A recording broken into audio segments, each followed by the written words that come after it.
The universe is three-dimensional. Okay. No, the universe is four-dimensional. 3 dimensions for space and 1 for time. Okay, duh. What are you talking about? The universe has 9 dimensions. Okay. Come on, guys. The universe is flat. Wait, what? However strange it may sound, all these statements are kinda true. How come? The theory of general relativity allows for the universe to take one of 3 forms. It can be flat, like a sheet of paper. It can be completely closed, like a sphere. Or it can be shaped like a horse's saddle. It's very important to figure out the shape of the universe. This way, we can learn about its past and future. It can answer crucial questions. Is the universe going to expand forever, or will it eventually collapse? Is it finite or infinite? Here, we need to consider 2 factors: the density of the universe and the rate of its expansion. Now, hear me out. About 68% of the universe is dark energy, 27% is dark matter, and the remainder is normal matter. That's what stars, planets, and our bodies are made of. And when we speak about the universe's density, we mean the amount of matter packed into a given volume of space.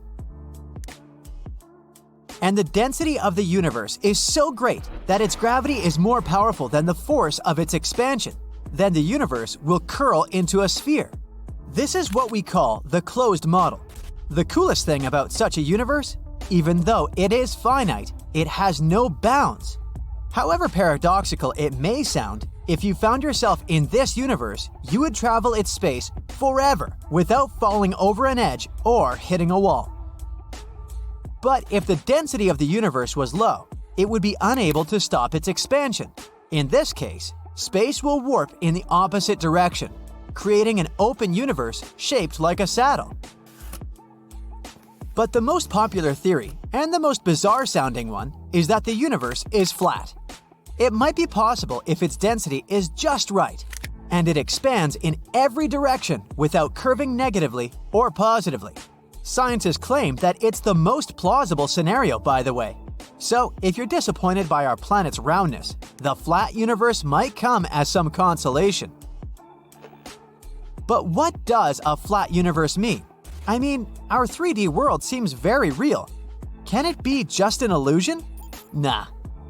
The flatness of the universe isn't that two-dimensional flatness you might be imagining right now. To help you understand this concept better, I'll tell you this.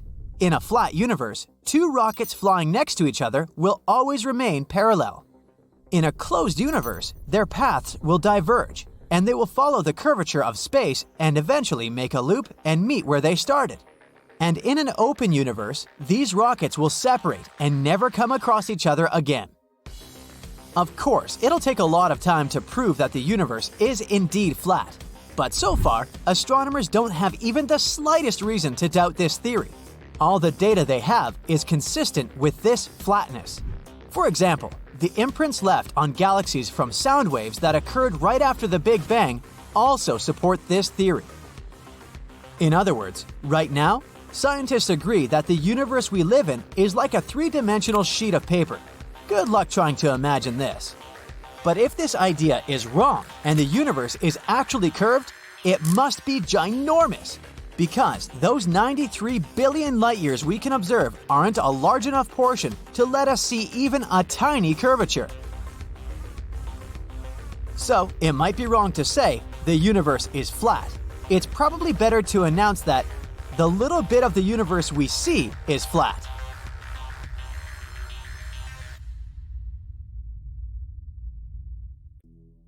A recent study suggests the universe is similar to your brain, only at a much, much larger scale.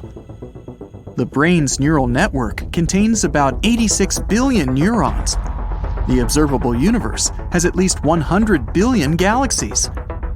Both galaxies and neurons have a similar structure. It's a complex web of nodes linking up long thread-like fibers. But in each of these systems, the fibers make up a mere 30% of the total mass, and the remaining 70% are either water in the brain or dark energy. in the universe. The ways that galaxies and webs of neurons connect with one another are surprisingly similar. In both cases, the process follows the same physical principles. At the same time, some researchers claim the resemblance between the brain and the universe is only superficial. Your mind perceives tiny details and joins them, and then it comes up with a conclusion that has nothing in common with reality, like the brain is a mini-universe. In billions of years, the universe is likely to expand so much that we won't be able to see any stars in the sky. To turn Earth into a black hole, you'd have to squeeze it until it was the size of a marble. And if you wanted the sun to become a black hole, you'd have to compress it until it's no more than 4 miles across. A starburst galaxy is a galaxy that's forming tons of new stars at breakneck speed. It usually happens after 2 galaxies merge into one. While Earth has only one natural satellite, Jupiter is surrounded by at least 79 moons. In the universe, there are not only dwarf planets, but also dwarf galaxies. They have from 1,000 to a few billion stars. For comparison, the Milky Way galaxy is made up of 250 to 400 billion stars. A supermassive black hole 250 million light-years away from Earth hums the deepest sound ever detected from any object in the universe. It's 1 quadrillion, which is 1 with 15 zeros, times deeper than what the human ear can hear. Planet Kelt 9b is 670 light-years away from Earth. It's an ultra-hot Jupiter.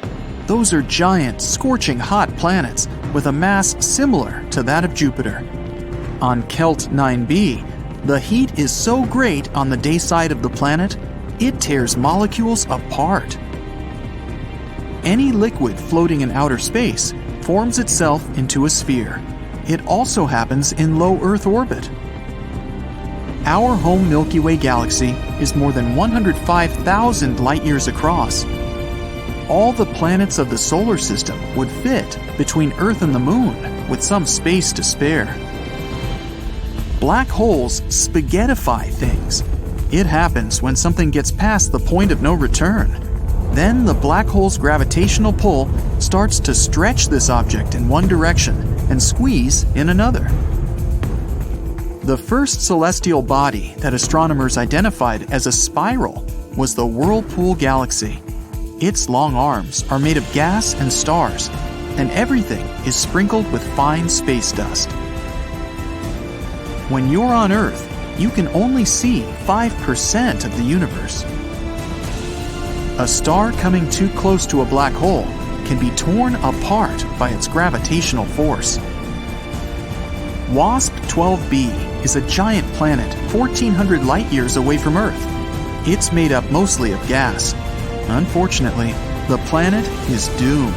It orbits too close to its parent star. In about 10 million years, WASP-12b will be swallowed by its greedy sun. Our Milky Way galaxy and the Andromeda Galaxy, its closest neighbor, are going to meet in a bit less than 4 billion years. When they collide, they'll form one huge elliptical galaxy. One of Saturn's smaller moons, Enceladus, reflects almost 90% of the sun's light. It makes the moon one of the brightest objects in the solar system. But since it reflects sunlight instead of absorbing it, the temperatures on Enceladus's icy surface drop to -330 degrees Fahrenheit. The highest mountain in the solar system is Olympus Mons on Mars. It's 3 times as high as Mount Everest. If you were standing on top of Olympus Mons, its slopes would be hidden by the planet's curvature. In our solar system, Mercury and Venus are the only 2 planets without moons. Scientists who are planning to send droids to Mars want to load the machines with lots of heavy equipment. The droids will also be built from stronger materials, all because of the relatively low gravity on the red planet. Everything on Mars is almost 3 times lighter than on Earth. Pluto's largest moon is half the size of the dwarf planet itself. This makes Charon, that's the moon's name, the largest known satellite relative to its parent size. There are 3 golf balls on the moon. They were launched during the Apollo 14 mission. Mathematicians claim white holes might exist, even though scientists haven't found one yet. If you came across a white hole, you wouldn't be able to enter it from the outside, but you'd see light and matter escaping from within. On our planet, one full rotation takes 1 day, but the sun is so enormous that it needs 25 to 35 Earth days to make one rotation. The moon is not a perfect sphere. It's shaped more like an egg because of the Earth's gravity. Spacesuits protect astronauts from huge temperature differences during spacewalks, from negative 250 degrees Fahrenheit to positive 250 degrees Fahrenheit. A neutron star gets born after a supernova collapses. After birth, it rotates extremely fast, about 60 times per second. But this rate can sometimes grow up to 600 times per second. In 2007, astronomers started to receive ultra-bright and ultra-strong radio signals. Named fast radio bursts, they were coming from somewhere billions of light years away. When astronauts are in space, they often see random flashes of light. They occur when cosmic rays hit the optic nerve in the eye. If you traveled around Pluto's equator, it would be the same distance as walking from Rome to New York City. If you visited GJ 504b, a planet located a mere 57 light-years away from Earth, you'd see that the planet is glowing. It's because of the heat left after its formation. The planet's color is a dull magenta, like a dark cherry blossom. Jupiter has the shortest day of all the planets in the solar system. It lasts just 9 hours and 55 minutes. Because of its fast rotation, Jupiter isn't a perfect sphere. It's a bit flattened. Venus has more volcanoes than any other planet in the solar system. There are at least 1,600 of them on the planet's surface, but most of them are extinct. Mercury has wrinkles. When its iron core was cooling, the planet's crust contracted. It made the surface of the planet uneven. Nuclear pasta found inside neutron stars is believed to be the strongest substance in the universe. These noodles of neutrons can be 10 billion times stronger than steel. Some astronomers believe black holes might have no event horizon, aka the point of no return. Instead, there might be the apparent horizon. It can only trap stuff for some time. Later, matter or energy escapes, but in a different form. Each Apollo mission needed 15 spacesuits. Each member of the 3-person main crew needed 3 suits. One was for training, the second for flight, and there was also a backup suit in case something went wrong with the flight suit. And each of the 3 members of the backup crew had 2 spacesuits, one for training and one for flight. Scientists believe Mercury might still have a partially molten core. It could explain why the planet has a magnetic field, even if it's just 1% as strong as Earth's. Dust storms on Mars are the most severe in the whole solar system. They can be raging for months on end. On planet Kepler 16b, which is 245 light-years away from Earth, not one, but 2 suns set over the horizon. The planet is as massive as our Saturn, but has a higher density. It takes 45 minutes to put on a spacesuit. After it's done, an astronaut needs another hour to adapt to new conditions.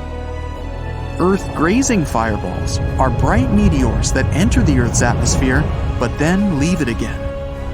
Triton, one of Neptune's moons, orbits the planet backward. It's the only big moon of any known planet to do so.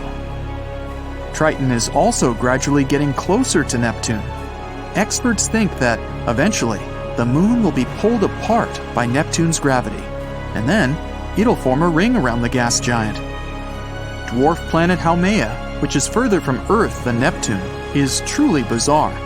It's orbiting in the Kuiper Belt, a donut-shaped ring of ice objects circling the Sun.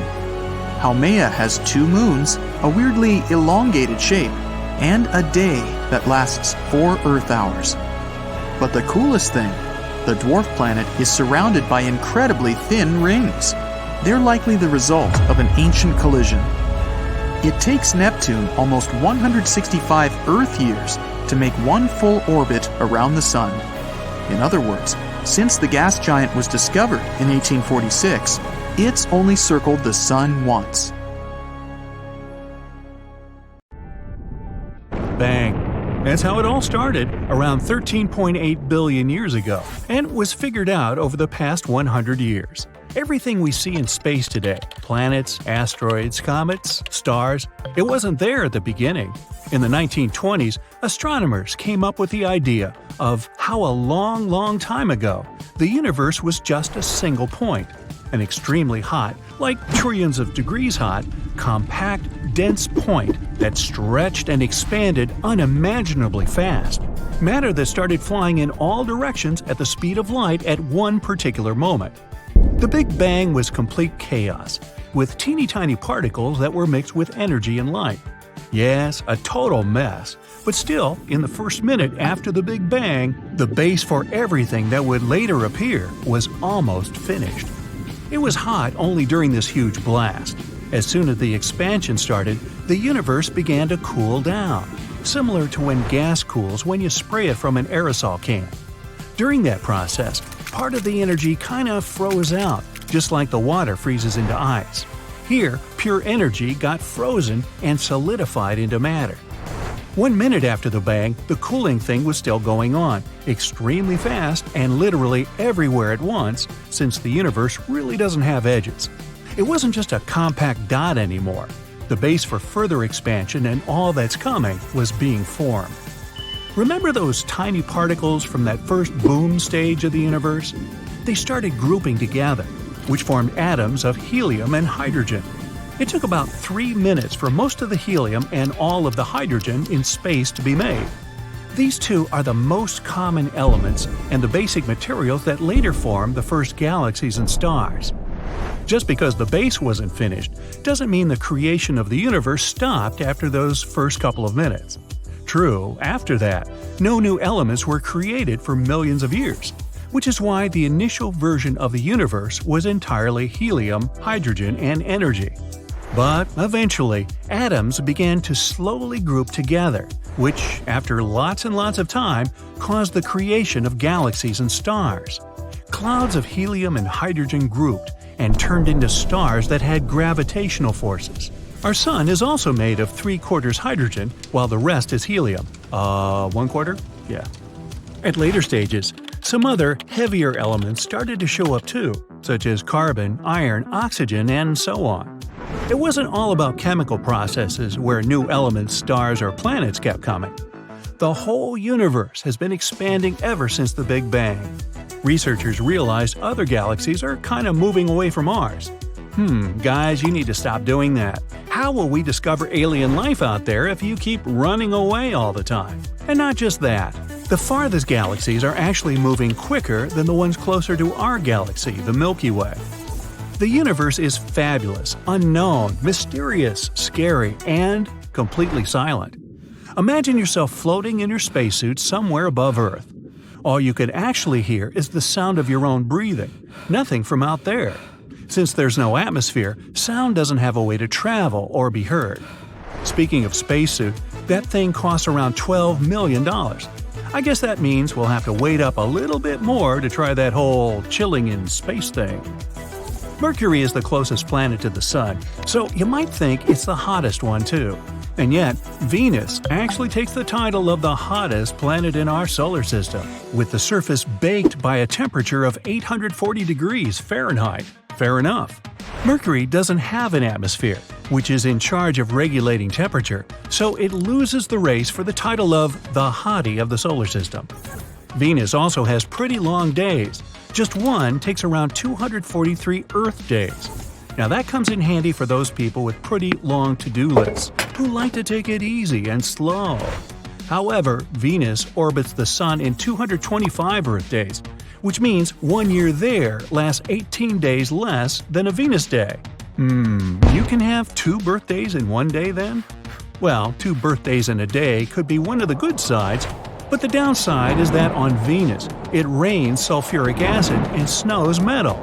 Not so fun anymore, huh? The Earth is cool itself. Being 4.5 billion years old and the only known planet that supports life, it also has more trees than there are stars in the Milky Way. 3 trillion, while there are only 100 to 400 billion stars.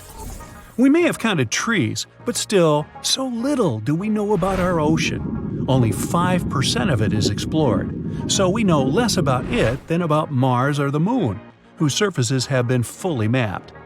It's funny how outer space is just 62 miles away from us, counting from above sea level on our planet. Seems so close, I sometimes go that distance just to have my breakfast. And yet, only 5% of the universe is visible from Earth. 68% of it is dark energy, while 27% is dark matter, which we can't see with a telescope. So close, yet so far.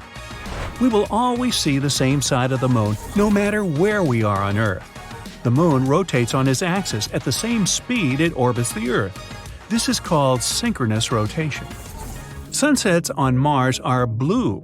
That happens because the fine dust on the red planet has the size perfect for blue light to efficiently penetrate the atmosphere of Mars. So the blue light scatters, after which it stays closer to the direction the sun goes, unlike the light of other colors. The universe is full of wonders, and one of them is a planet made of diamonds. Yay! It's twice bigger than the Earth, and scientists believe it's mostly covered in diamond and graphite. Now to get there, you might probably need that $12 million spacesuit, together with a really expensive ship. But if, and that's the key word here, you manage to go there and back, you may even easily pay it off. Scientists also have some predictions as to the end of everything. Oh boy, ready for this? At its early stages, the whole universe was dense and compact, so it was really thick. But after around 400,000 years, it kept expanding, which made it more transparent. All of this encouraged releasing light we know today as the cosmic microwave background, or CMB. It's like if you turn your TV on an empty channel and switch off the cable, you'll see the static black and white dots moving on your screen. There's something like the CMB, and also an afterglow of all that energy that was released during the Big Bang. CMB is still here. Astronomers can see it through the microwave telescope. Expanding never actually stopped. The universe is still spreading every second at an unbelievable speed, causing all the objects in space to move away from each other all the time. How repelling. We know it because the sun from other galaxies appears redder than it's supposed to be. This is called red shift, and it happens when the source of light moves further from the one who's observing it. Then there's gravity. It attracts all objects in the universe to each other, which is the reason why planets keep orbiting the sun, or why our solar system orbits the center of the Milky Way. It's why we stay on the ground, while in space we'd float since there's no gravity up there. Having all this in mind, scientists got the idea that one day the universe will simply take the opposite direction and start shrinking back, which will be known as the Big Crunch. Whether this really happens depends on the type of our universe. If it's open, it'll keep expanding and nothing will ever stop it. But over time, as it's stretching, the density will become so low, galaxies won't be able to form new stars, and the existing ones will fade away. When space loses all the light and heat, life won't be possible. The universe will just remain as a cold beyond, which will keep spreading thinly into endless darkness. And then, Big Crunch or not, bang! It all disappears. Hey, good thing we have billions of years ahead of us, huh? Well, maybe you. I won't be around then. I'm going to retire.